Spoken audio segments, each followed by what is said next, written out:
This is a 600. Why does it have a short tunnel? Because it was a 154 3-inch, and we decided to put a 165 2.5 under it with the Avid drivers and the KMOD rear suspension. This thing floats. I know it's hard to imagine only 4 inches, but it makes a world of difference. The shortened tunnel evacuates snow, doesn't get filled up as easy.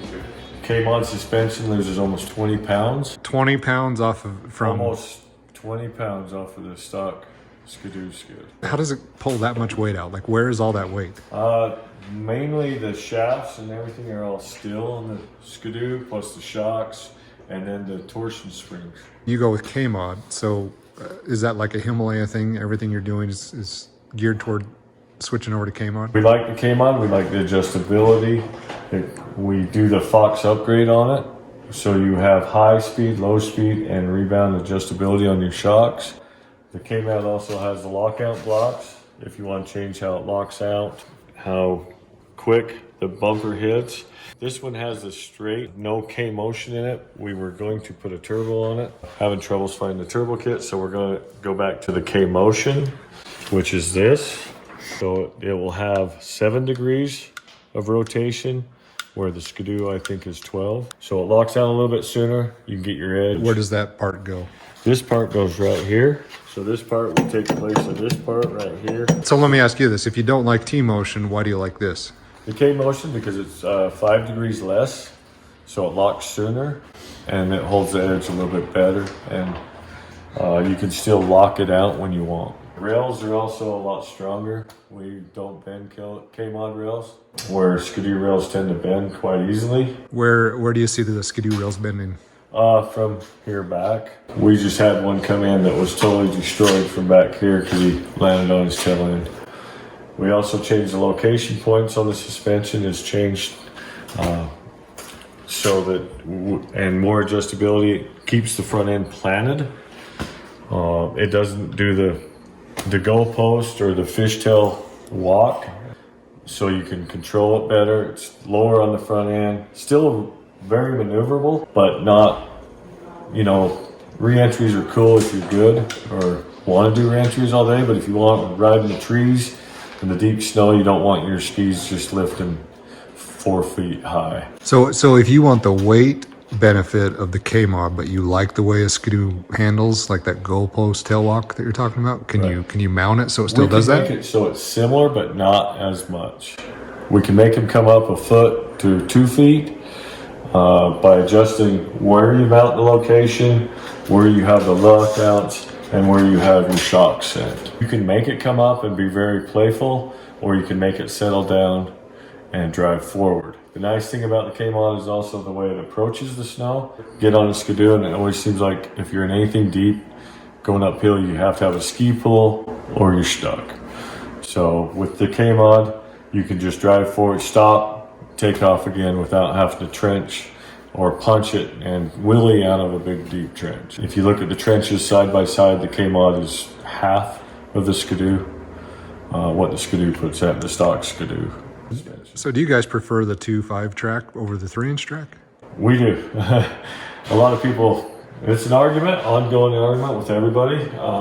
The reason we like the 2.5, because 70 to 80% of the time it's a better track.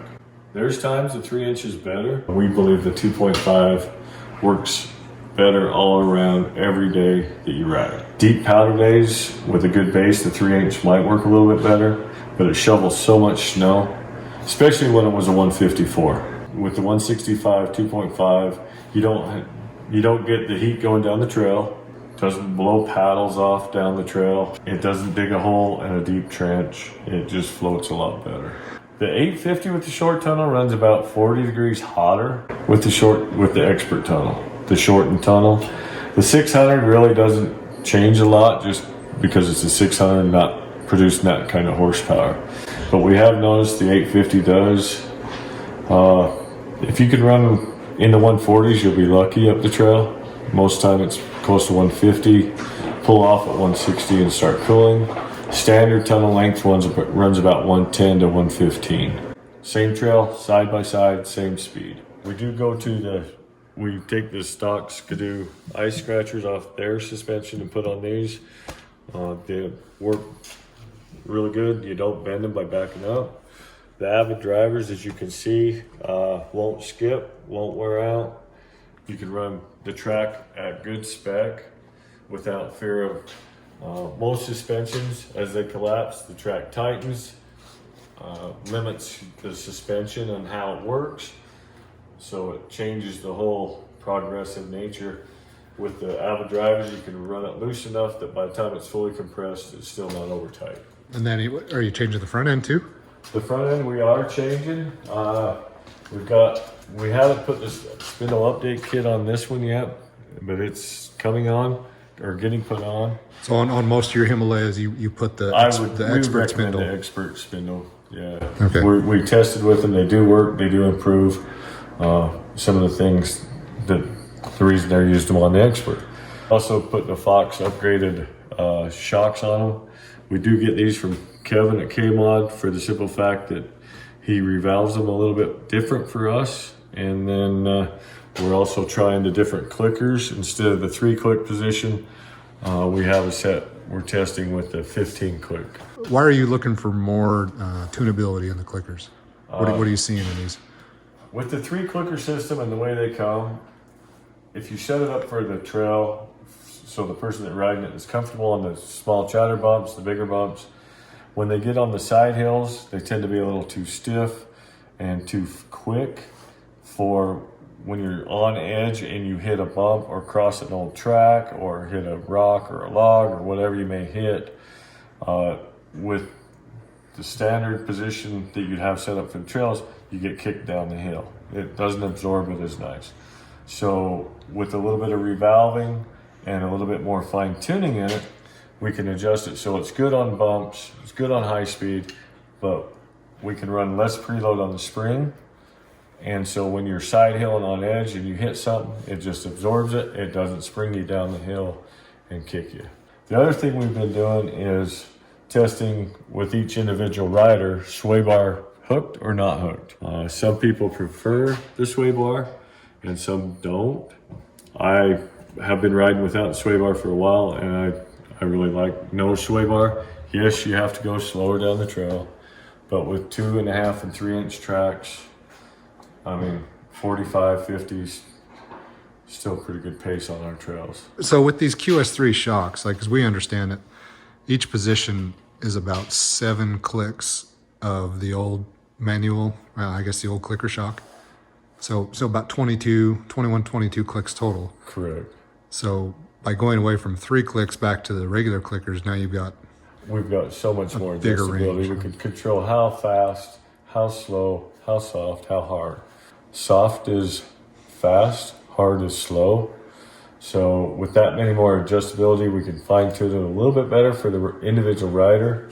Plus, to upgrade it, that doesn't cost that much. And being able to please your customer and have them happy after the day and not come back and say my wrists hurt or my arms are sore is a world of difference. And they don't have to fight the sled, to do what they want to do. We do stick with the stock Skidoo skis. Some people will run Mohawks. Most of our customers feel they're a little too aggressive. They like the Mohawks for turning, but these tend to give you power steering. The Mohawks do track better and turn better, but they are a little more aggressive. We also take a Skidoo skid plate and modify it so it's not a big snow scoop. We cut it down, narrow it, and then we also make tabs and bend them up to attach them to protect the aluminum there.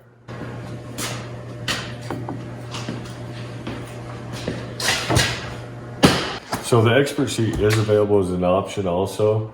It's shorter, not quite as plush, but it works better for getting your leg over it. The other thing is people ask, can you do expert versus SP? You can do either one. The reason we start with the SP is because we're changing all the expensive parts with the shocks. Yeah, the running boards are a little wider. We can put different running boards on if you want. They're not quite as aggressive and they flex. Myself, I like a little bit of flex on the running boards. I like to feel it move and not be so solid on my feet. It gives me a little bit of relief from the hard jolt. We do run the support brackets back here. We just haven't got them on this one yet. And then this, we went from the stock riser to a 5. Now we're going back down to a 3. And we're going to put that on in just a minute. You'll see the difference here. The 3-inch for women, I think, and beginners is going to be a lot better than the taller riser. I don't like going to the 2-inch or smaller. I run the 4-inch. We also do the heavy duty intake, plus we added one up here. I'll show you a different model that we've done that on already, and that's part of the Himalaya package as well. We do a clutch kit also in them that we came up with a spec that works really well, different helix, different springs, and different weights. So what's your approach on clutching? Like, go back to the 850. When you guys are changing the clutching on 850, what are you trying to get out of it? I mean, the 850 clutching works, but with our clutch kit, we noticed a reduction in heat, more pull on top end. It doesn't sign off as quick. The RPMs are consistent all the time. We've been getting over 1,000 miles on a belt, so that's pretty good for the Skidoo $200 belt or whatever it is. It's a pretty pricey belt.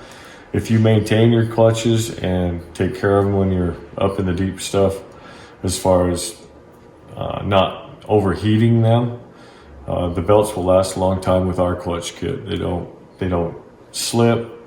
They grab. They're really revvy on the bottom, sort of. So instead of just hooking and going, you can, when you're burping the throttle, it has a little more snap to it. That way you can burp it, get it on edge easier, and then go. Also, when you're climbing a hill, the shifting is consistent. And like I say, the helix we run continues to pull on top end. Everybody that gets on it and we clutch really seem to like it. Also, which is not on the 600, would be the shorter handlebar strap if you'd like that. This one has the 4-inch riser, and then we've put the vents here, and then the heavy duty screen kit on the outside for going through trees so it doesn't rip as easy. And then we also, on this one, we have the Skidoo handguards. Awesome handguards. They bend, they flex, and they pop back. This is on backwards. I know that. You don't have to point that out to me, but I prefer it this way versus forward. Just personal preference. You can mount them either way. I like it.